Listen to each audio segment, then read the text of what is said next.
Hello friends, welcome back to remarkable studies. आज की video है पार्ट 19 हमारे फंड फ्लो स्टेटमेंट चैप्टर की।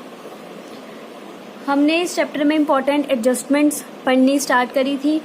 हम डेप्रीसिएशन का ट्रीटमेंट समझ रहे हैं।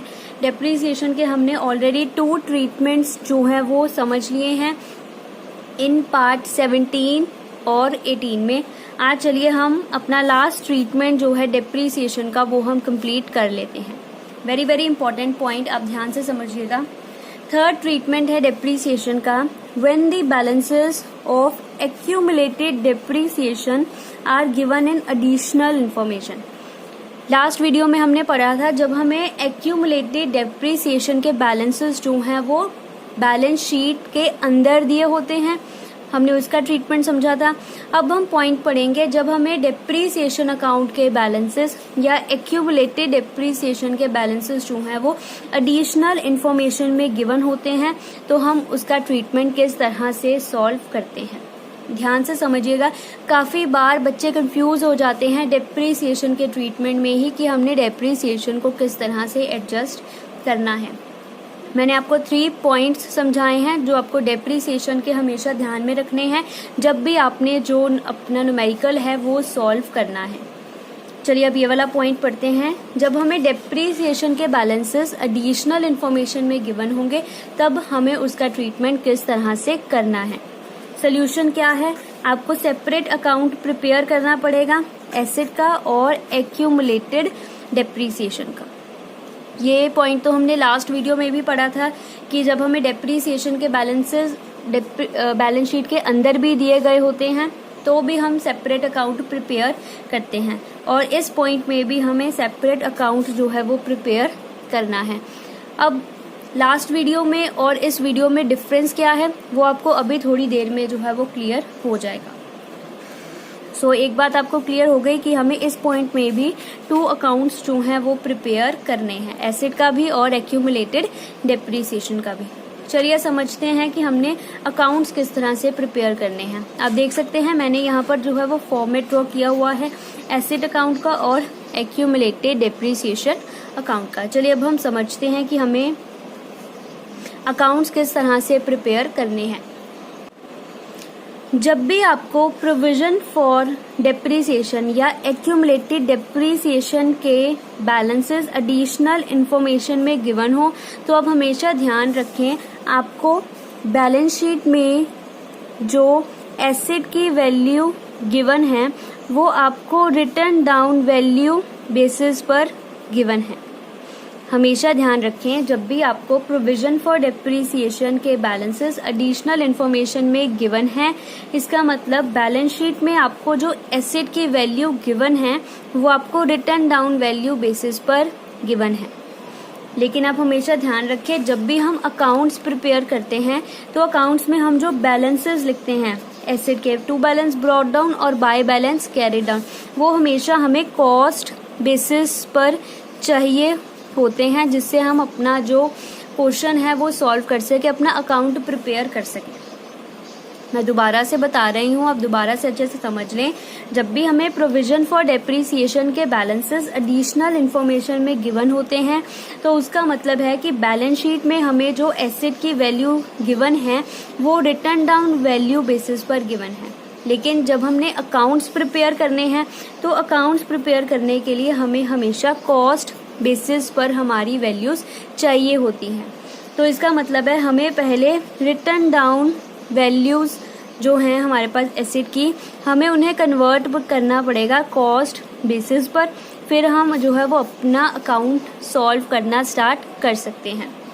यही पॉइंट है जब हमने रिटन डाउन वैल्यूज को कॉस्ट बेसिस पर कन्वर्ट करना है, जब हमें प्रोविजन फॉर डेप्रीसिएशन के बैलेंसेस जो हैं वो एडिशनल इंफॉर्मेशन में गिवन होते हैं। अब हमने इसे कन्वर्ट किस तरह से करना है, अब चलिए वो भी समझ लेते हैं। अब आप देख सकते हैं यहाँ पर मैंने अकाउंट प्रिपेयर किया हुआ है। सबसे पहले हम लिखेंगे टू बैलेंस ब्रॉट डाउन। अब टू बैलेंस ब्रॉट डाउन की वैल्यू कैसे आएगी? सबसे पहले ओपनिंग बैलेंस इन बैलेंस शीट, एसेट का ओपनिंग बैलेंस जो बैलेंस शीट में लिखा होगा। सपोज कर लेते हैं कि ओपनिंग बैलेंस गिवन है बैलेंस शीट में 10,000, ठीक है।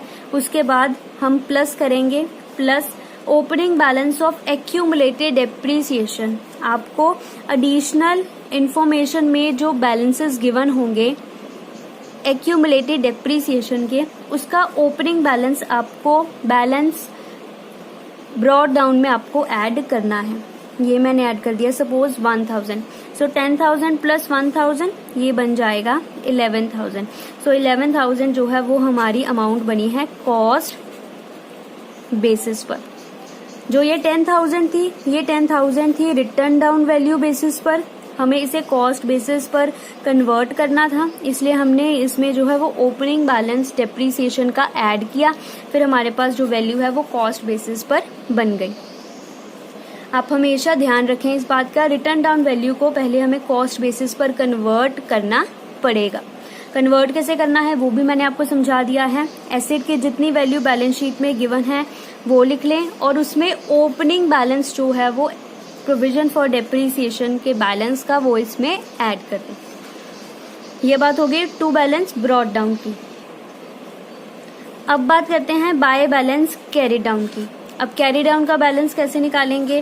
Closing balance of asset in balance sheet. Balance sheet में क्लोजिंग बैलेंस जो है एसेट का, सपोज गिवन है 12,000, ठीक है।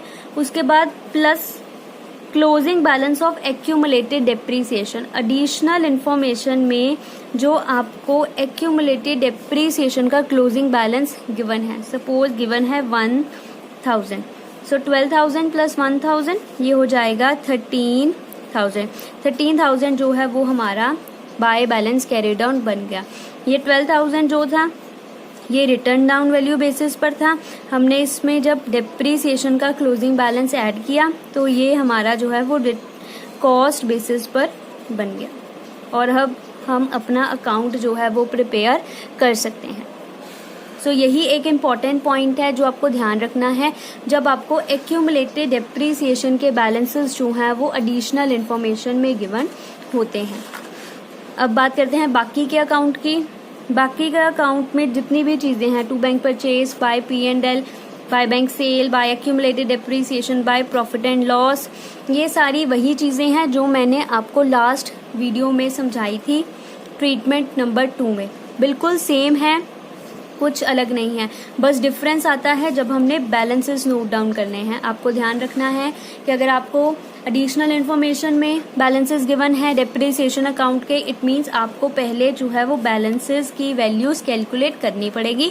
बाकी सारा अकाउंट सेम है जैसा हमने लास्ट वीडियो में समझा है। अगर आपने लास्ट वीडियो अभी तक नहीं देखी है पार्ट 18 तो आप उसे ज़रूर देखें, आपको उससे क्लियर हो जाएगा कि हम ये अकाउंट किस तरह से प्रिपेयर करते हैं। उसके बाद बात करते हैं एक्यूमुलेटेड डेप्रीसिएशन अकाउंट के। ये भी बिल्कुल सेम है जैसा मैंने पार्ट 18 में समझाया है। यहाँ हम बैलेंसेस लिखेंगे जो हमें गिवन होंगे एक्यूमुलेटेड डेप्रीसिएशन अकाउंट के। उसके बाद फिर हम डेप्रीसिएशन लिखते हैं जो मशीन हमने बेची है, फिर उसके बाद हम बैलेंसिंग फिगर कैलकुलेट करते हैं बाय प्रॉफिट एंड लॉस। बिल्कुल सेम है अकाउंट जैसा मैंने लास्ट वीडियो में समझाया है, तो आप पार्ट 18 से जो है वो चेक कर लें। वीडियो का लिंक आपको डिस्क्रिप्शन बॉक्स में भी मिल जाएगा और आप चैनल से भी चेक कर सकते हैं। चलिए अब हम एक न्यूमेरिकल सॉल्व करते हैं जिससे आपको जो है ये सारा पॉइंट अच्छे से क्लियर हो जाएगा। ये है क्वेश्चन नंबर 14। आपको extract of balance sheet given है, मशीनरी की वैल्यूज आपको दी गई हैं। उसके बाद एडिशनल इन्फॉर्मेशन में आपको गिवन है during the year machine costing 25,000, accumulated depreciation ₹7,500 was sold for 12500। अब आपको ये पॉइंट जरूर सॉल्व करना आ चुका होगा क्योंकि हमने लास्ट वीडियो में भी ऐसा ही एक पॉइंट सॉल्व किया था। इस पॉइंट से जो है हम प्रॉफिट और लॉस कैलकुलेट करेंगे कि सेल करने पर हमें प्रॉफिट हुआ है या फिर लॉस हुआ है। उसके बाद हमें एडिशनल इन्फॉर्मेशन में और क्या गिवन है देख लेते हैं। Provision for depreciation against machinery as on 1 January 2013 and provision for depreciation against machinery as on 31st December 2030। अब ध्यान रखें, आपको यहाँ पर जो डेट्स हैं वो कैलेंडर ईयर के अकॉर्डिंग दी गई हैं। अब 1 जनवरी it means opening balance given है और 31 दिसंबर मीन्स हमें क्लोजिंग बैलेंस जो है वो गिवन है। सो हमें एडिशनल इंफॉर्मेशन में जो है वो प्रोविजन फॉर डेप्रिसिएशन अकाउंट के बैलेंसेस जो है वो गिवन है।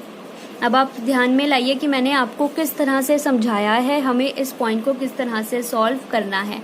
हमें जो हमारे बैलेंसेस हैं, ये जो हमें बैलेंस शीट में गिवन है, ये हमें रिटर्न डाउन वैल्यू बेसिस पर गिवन है और हमें इन्हें अब कॉस्ट बेसिस पर जो है वो कन्वर्ट करना होगा अपने अकाउंट सॉल्व करने के लिए।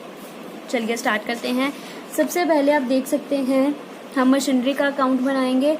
सबसे पहले हमने लिखना है to balance brought down, BD। Opening balance of asset given in balance sheet 2 lakh plus opening balance of provision for depreciation account, ये है हमें गिवन 62500 62500। ये आ जाएगा हमारे पास 262,500। ये हमने ओपनिंग बैलेंस लिख लिया। अब लिखते हैं क्लोजिंग बैलेंस। क्लोजिंग बैलेंस हमें एसेट का गिवन है 137,500। हम इसमें ऐड कर देंगे closing balance of provision for depreciation, जो हमें एडिशनल इंफॉर्मेशन में गिवन है, वो हमें गिवन है 1 लाख। सो हम इसमें ऐड कर देंगे 1 लाख और ये हमारे पास आ जाएगा 237,500।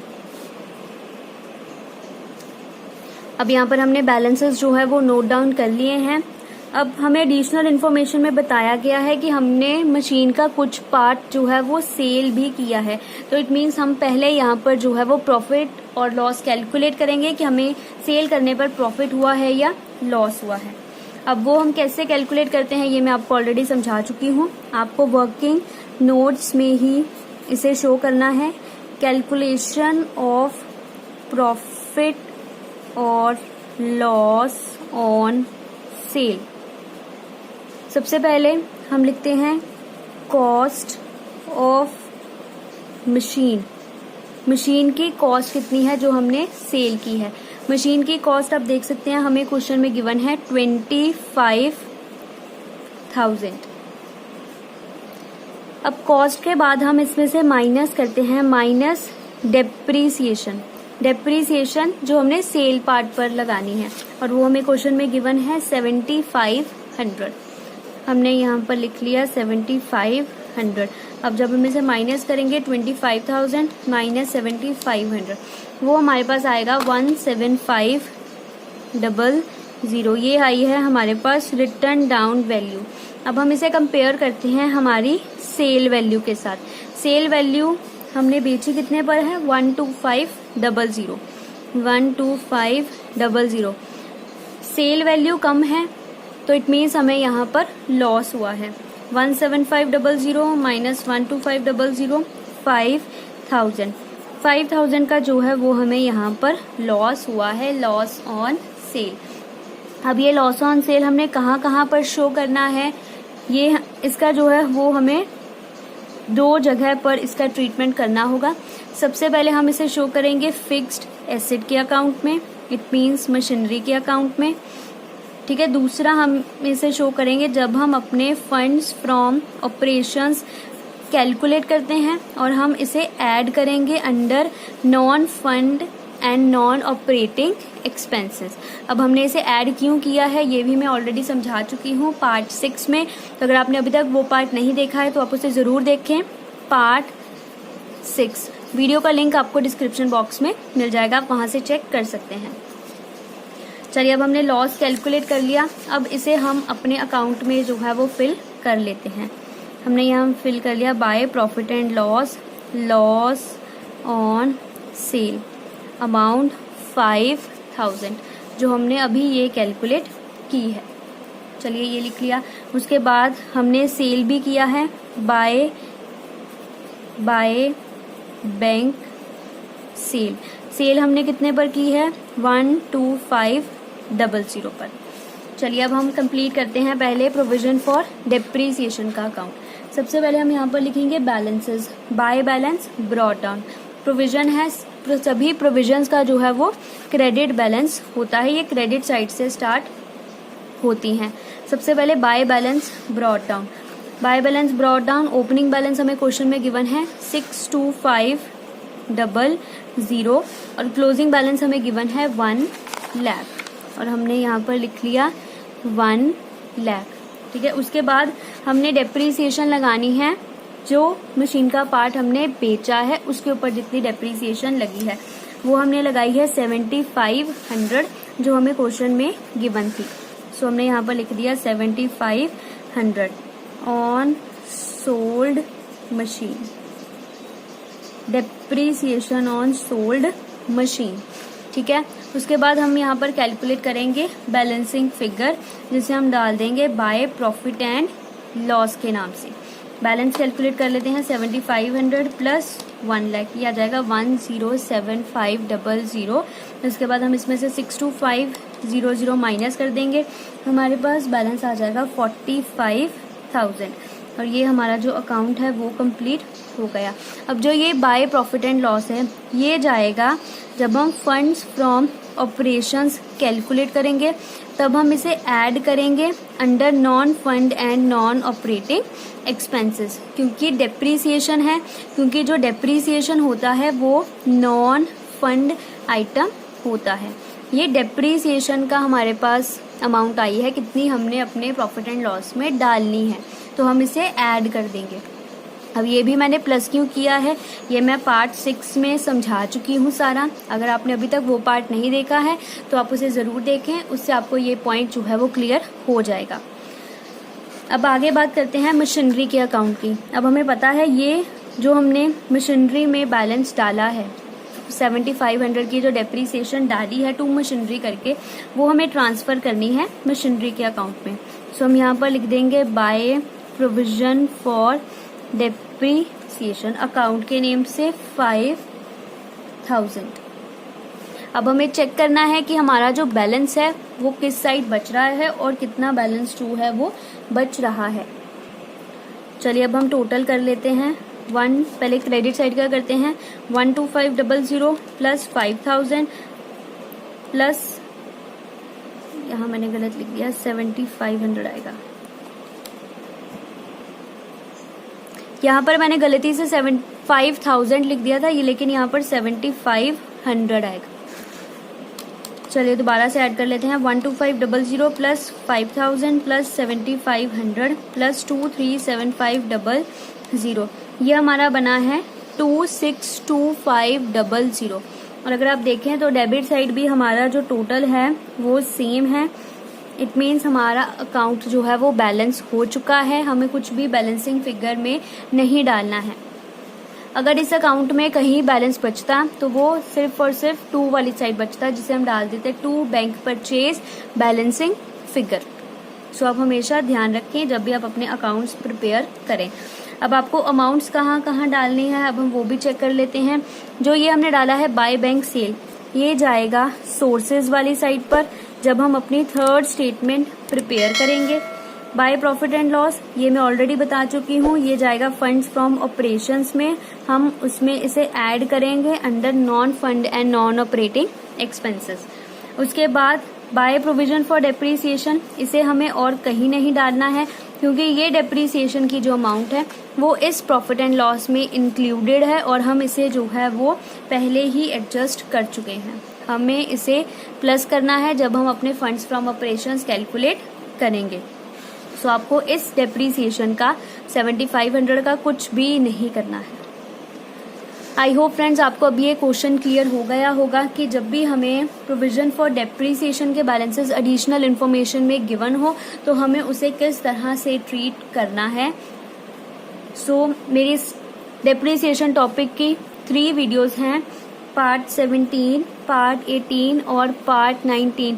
ये तीनों वीडियोस ही बहुत ही इम्पॉर्टेंट हैं और तीनों ही डेप्रीसिएशन के ऊपर है और आपको डेप्रीसिएशन का पॉइंट क्वेश्चन में ज़रूर पूछा जाता है। तो आप इन वीडियोस को अच्छे से देखें और अच्छे से जो है वो इस टॉपिक को समझ लें ताकि आपका एग्जाम में जो है वो कोई भी क्वेश्चन गलत ना हो, क्योंकि डेप्रीसिएशन का पॉइंट आपको क्वेश्चन पेपर में ज़रूर मिलेगा, एग्जाम में जो आपको क्वेश्चन आएगा।